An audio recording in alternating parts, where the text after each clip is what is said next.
Hi, my name is Tommy Kelly.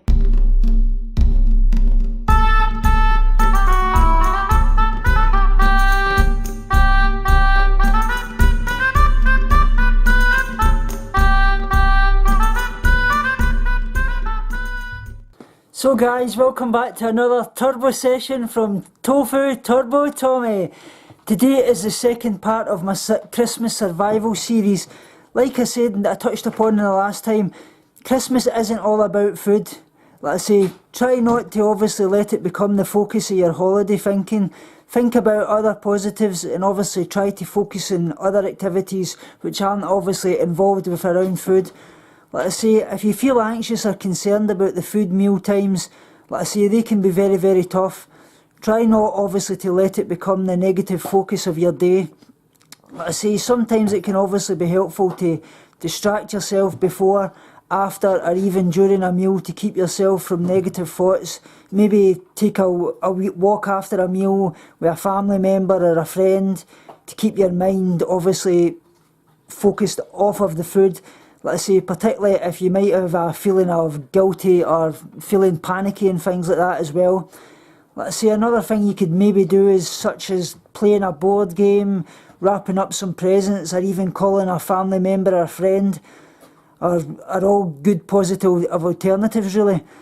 I say it can obviously be helpful to have like music or a radio in the background at meal times as a distraction, or try to focus on light conversation with people, maybe talking about times in the past, with Christmas memories of the past and things like that. Even enjoy a Christmas movie together. Like I say, do things like that, anything that kind of distracts you off the situation. Like I say, it's obviously easy to become completely enveloped with home life during Christmas, like I say, which can become basically like claustrophobic if you can imagine it. Stressful, or even make Christmas related stress seem greater than it would be otherwise.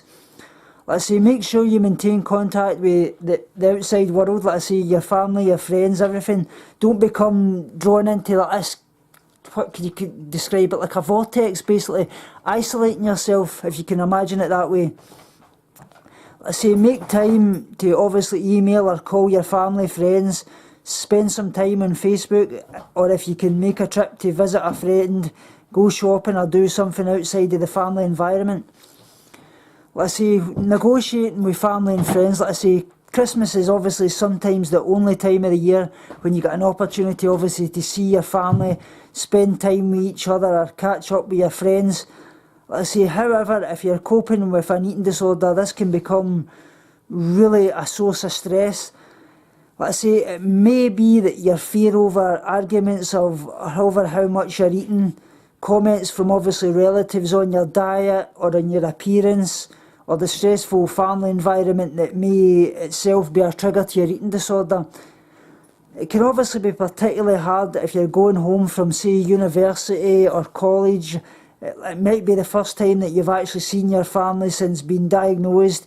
You may find that the loss of independence and control difficult, like I say, or you may have been worried about comments on your changed appearance, or maybe you've been working away for a long while and you're coming home and you're seeing your family for a while and you're worried about how they'll look at you because you're in recovery, because they've probably not seen you for a few months and they may make comments about your weight and things like that.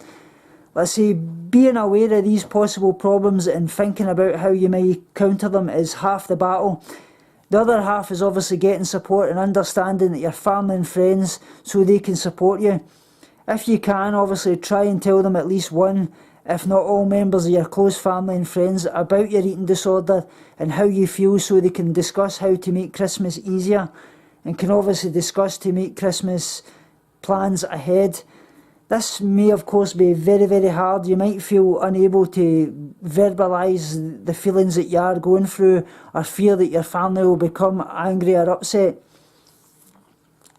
Obviously helping them understand what it is to actually have an eating disorder and how they can best support you is very, very important. Like I say, if you feel you're unable to actually talk about your fears and solutions, maybe it would be easier to write them down and show them to them, or ask a trusted friend, sibling or relative to actually explain to others how you find it hard yourself. Don't feel that you have to tell everyone unless you're actually in a place where you're able to do so. But having at least one supportive family member who can actually help and support you and protect you from unhelpful situations. It's really important that your family understand small achievements and that you may struggle at some points. For example, at meals, which obviously may make you behave abnormally or be particularly quiet, for example. If your family are obviously struggling to understand or work out their own role in actually supporting you, there are a number of resources that, let's say, it's available. Remember that they too may be actually feeling scared, anxious and worried, and may be obviously confused about how best to actually help you.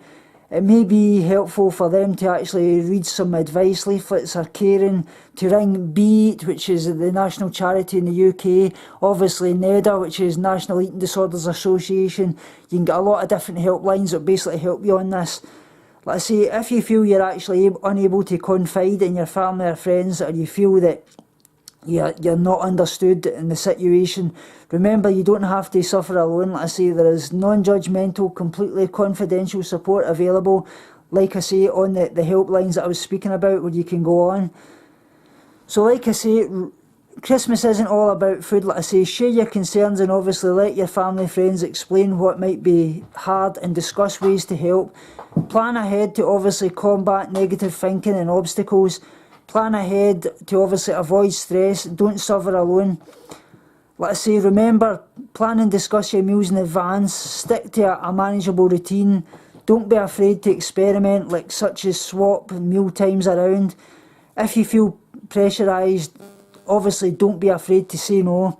2 days of Christmas are not worth sabotaging your meal plan for. Christmas, like I say, can be very, very stressful. Don't get manic. Ask others for help. Let's say if you choose to drink alcohol, don't substitute this for food. Don't isolate, share your thoughts and your feelings as well. Don't starve yourself in anticipation of eating more later on. As I say, this can lead to stress or binging later. Remember that Christmas doesn't go on forever. It will surely go faster than you think, and it really, really does. Let's say, keep it simple, stay focused on recovery and enjoy. Obviously as well, talking about parties and social events, like I say, Christmas parties and events are obviously centred around food, which can be really cause a lot of anxiety and worry. I know this personally myself. I've worried in the past that am I going to get fat? How am I going to know the amount of calories in food? Don't worry about this. Like I say, if to think in advance about what food you'll be available and incorporate this into your meal plan. Like I say, maybe bringing your own party food with you, a food to obviously share which you actually feel comfortable with eating. Or if you're going to a party later, like I say, don't worry about eating your meal in advance so that you can obviously enjoy yourself without worrying about food. Obviously meals at home with family and as such, like I say, if you're eating special meals with your family for most of Christmas, it is worthwhile actually talking to the person that's making your meals about what you'll actually be eating, so this can be adapted so you can feel comfortable and enjoying time together. Let's say Christmas food doesn't have to be scary. Discuss your fears and your sources of stress in advance with the people, how you can make meals in an environment easier for you and for everybody involved really, because I mean, we seem to think that the stress is all about us, but it's actually centred upon the whole family. They're struggling as well because they care about you and they're just worried about how you'll enjoy it and how they're going to kind of speak to you and not trigger you as well. So like I say, for example, could the meal be adapted to obviously avoid excessive fear foods such as maybe, I don't know, chocolate, cakes, whatever you have that triggers you. Choose to have maybe boiled potatoes instead of roast potatoes. Maybe choose a pudding such as fruit instead of maybe a cream-based pudding.